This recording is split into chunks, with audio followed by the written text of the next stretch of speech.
Јас сакам, пред да почнем да зборувам за она, зашто имам намера да ве пофалам.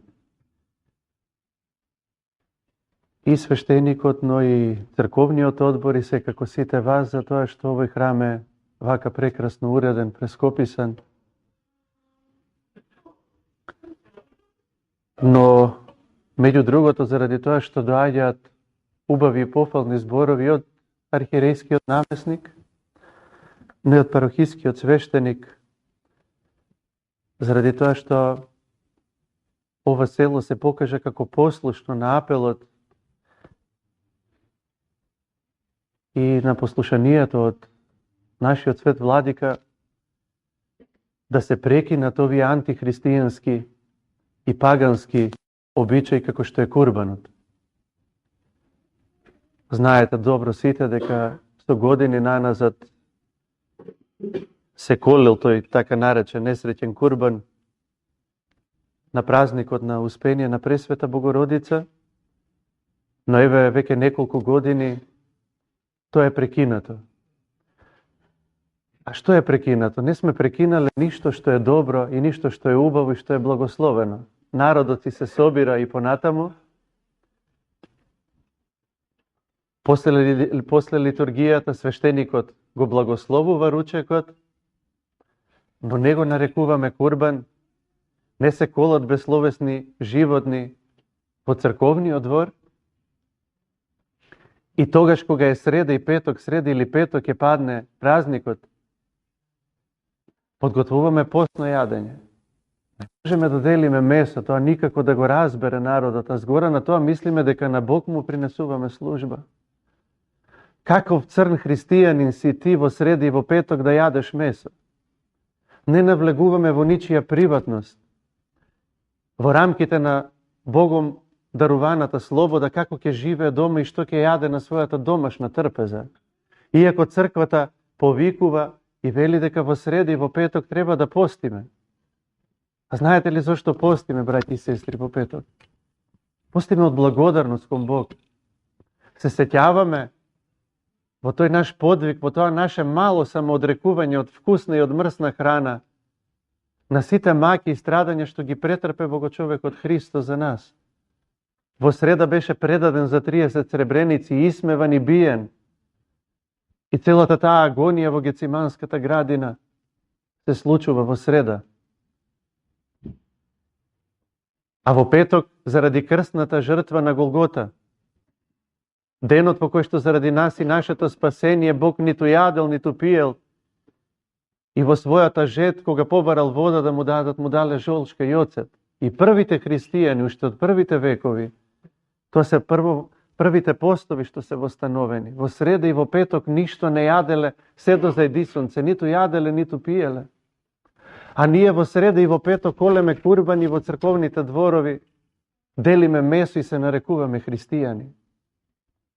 Еве денес стојам помеѓу вас и ве фалам заради тоа што и ве благословувам заради тоа што го прекинавте тој антихристијански обичај. И повторно се храниме и се радуваме и се веселиме и делиме ручек, но тоа е достоинствено и така како што треба. Ние немаме курбани, тоа е турски обичај, тоа е муслимански обичај. Самиот збор курбан не е наш збор, е турски, значи жртва. Како можеме ние да имаме, па згора на тоа да му правиме место во црквите? И мислејќи дека колејќи безсловесни животни, Бог ќе го смилостивиме за да ни даде благослов. Зошто курбанот е страшен грев за нас, христијаните?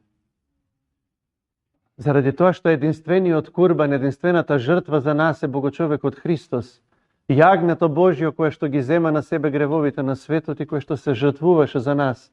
И се жртвува одново и одново на секоја света литургија и ни ги дава своето пречисто тело и својата честна крв со кој се причестуваме и причестувајќи се, смртта ја надминуваме и ја победуваме. И учесници во благослов постануваме и благослов дома носиме, кога доаѓаме и јадеме од оваа жртва. Затоа за нас, затоа црквата не може да прифати друга жртва и застанува категорично против курбаните. Но црквата не се спротивставува на тоа на празник на селото или на храмовиот празник да се сготви ручек и да се собере целото село и свештеникот да го благослови. Не можете животно и крвишта во црковниот двор да течат. И среда и петок, кога ќе дојде, ќе сготвиме, ама ќе сготвиме нешто постно, оти во среда бил исмеван и бија нашиот Бог и предаден за 30 сребреници, ние постиме тогаш. Во петок бил раснат и умрел за нас во крстот, на крстот. Постиме во петок. Тоа е причината.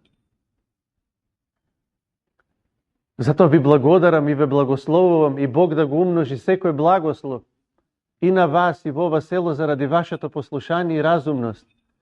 Бог да ги благослови вашите домови, Бог да ги благослови вашите ниви. Бог да благослови се што е добро во вашиот живот и секоја добра намера Бог да ја благослови. И не мора јас ништо да кажам, оној кој што е послушен на црквата и оној кој што е послушен на својот епископ, тој има благослов. Оној кој што, мислејќи дека на Бог служба му принесува и се противи на црквата, и во среда и во петок, во црковен двор меша казани со месо и дели на народ, не треба никој да го благословува. Кој да го благослови, не може да добие благослов. И не треба никој да го колни и да го проколнува, самиот се проколнува.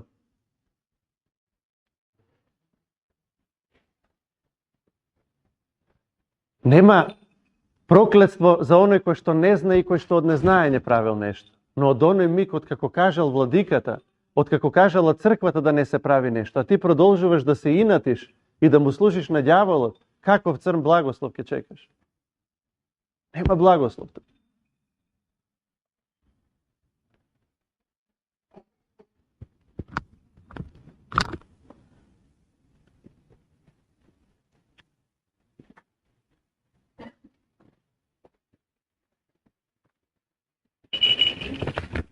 Да ги оставиме сите овие работи зад нас и да слушаме што ни вели црквата, што ни велат светите отци.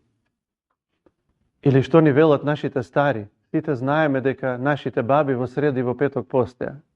Па како можеме да нарекуваме христијански обичај, каде што во среда и во петок ни се дели месо. И тоа во црковен храм. Затоа сум исклучително среќен што такви ѓаволштини не се случуваат веќе тука, меѓу вас во вашето село. Затоа ќе имате благослов. Затоа ќе имате благодат, затоа ќе имате радост. И затоа Бог ќе биде со вас и меѓу вас. Но уште нешто на што сакам да свртам внимание, а она зашто ми информираат свештениците. Дајте, луѓе, во било каков тежок момент од нашиот живот да не одиме по бајачи и погледачи. По оние баби што бајат и што гатаат. Не може да ни помогне ништо надвор од црквата. Искушенија, страдања и несреќи доаѓаат во сечи човечки живот, па дури во оние кои што живеат свето и праведно. Некои искушенија Бог ги допушта за да не изгради како личност, духовни. Оти ние луѓето се градиме, зрееме и се реализираме како личности на страдања. Нема друг начин. Знаете, и децата ги воспитуваме со лишувања, со казни.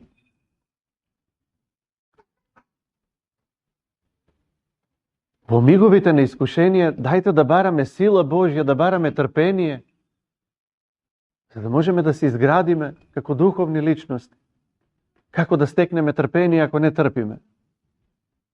И ако бараме веќе помош да бараме од Бог, од нашиот духовен Отец да побараме молитва да ни прочита, да се помоли за нас, да се покаеме за нашите греови, да се причестиме, па Бог ако сака, да одиме кај бајачи и кај гледачи, кои што ќе не кажа да однесеме зејтин во црква, да отвориме црква за здрави, најчесто таквите работи ги зборуваат и ги кажуваат. Се глупости. Бог нема потреба од зејтини, нема потреба од ништо од нас материјално. Што ќе му дадеш ти на Бог, што Бог однапред тебе не ти го дал? Па и зејтинот што го имаш, Бог ти го дал. Куќата во која што живееш, кровот над главата, Бог ти го дал. Телото кое што го носиш, Бог ти го дал. Здравието кое што го имаш, Бог ти го дал. Па и болеста која ќе дојде, прими ја како да доаѓа од крепката десница Божја и кажи си: Господи, јас сум грешен човек, фала ти што не ме снајде полошо. Прости ми и дај ми сила, дај ми трпение да издржам и со благодарност да ја носа мојата болест. Иако сметаш дека е добро за мене и за моето спасение, подари ми здравие, Господи. Дајте да градиме однос со Бог, не ви требаат бајачи, гатачи и гледачи, курбани. Или во црква исто така ми кажуваат свештениците, тој обичај кој што постои тука на икона да се лепат пари, па на која икона ќе застане паричка. Знаете и самите што се случува. Тоа е суеверие. Тоа се ритуали, тоа е магиски пристап кон верата. Каква врска има паричката? Каде ќе се залепи, каде ќе застане, или каква врска имаат парите со Бог воопшто?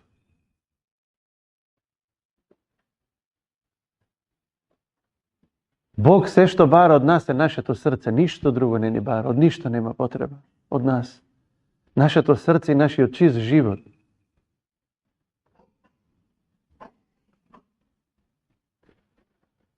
Ако веќе доаѓаме во црква, ние треба нашите души и нашите срца да ги залепиме за Бог, не некакви пари да лепиме по иконите.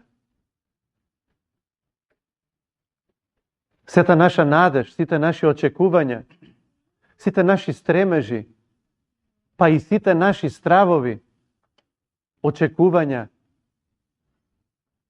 неизвестности да ги залепиме за Бог и на Бог да му ги предадеме. Како што велиме многу пати за време на светата литургија, самите себе еден со друг и сиот на живот на Христа Бога да му го предадеме. Се да му предадеме и да му препуштиме нему. Не ни требаат ни бајачи, ни гледачи, ни курбани. Ние во црквата имаме можност да градиме личносен однос со Бог и на Бог да му кажеме од што имаме потреба. Не ви треба некоја баба таму што ќе ве лаже.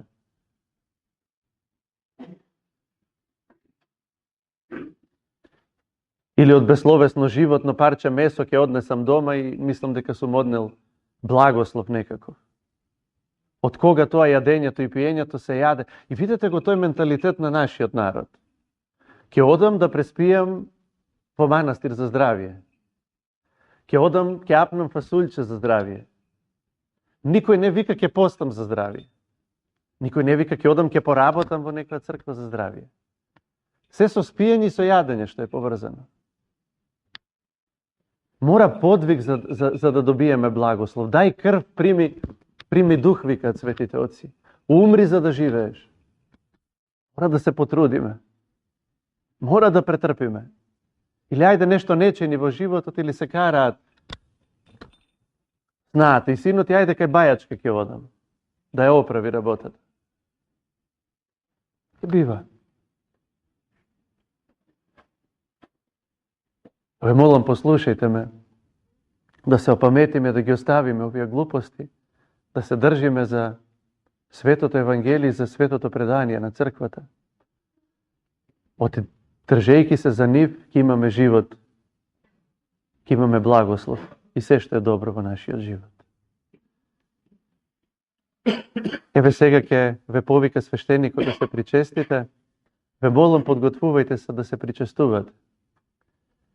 Се радувам што ве гледам во голем број, но ќе бидам уште порадосен следниот пат, кога ќе дојдам, сите да сте подготвени со исповед и со благослов од Духовен Отец за да се причестите. За сите да пристапите кон светите тајни, кон светите тело и крв Христови. Бог да ве благослови сите.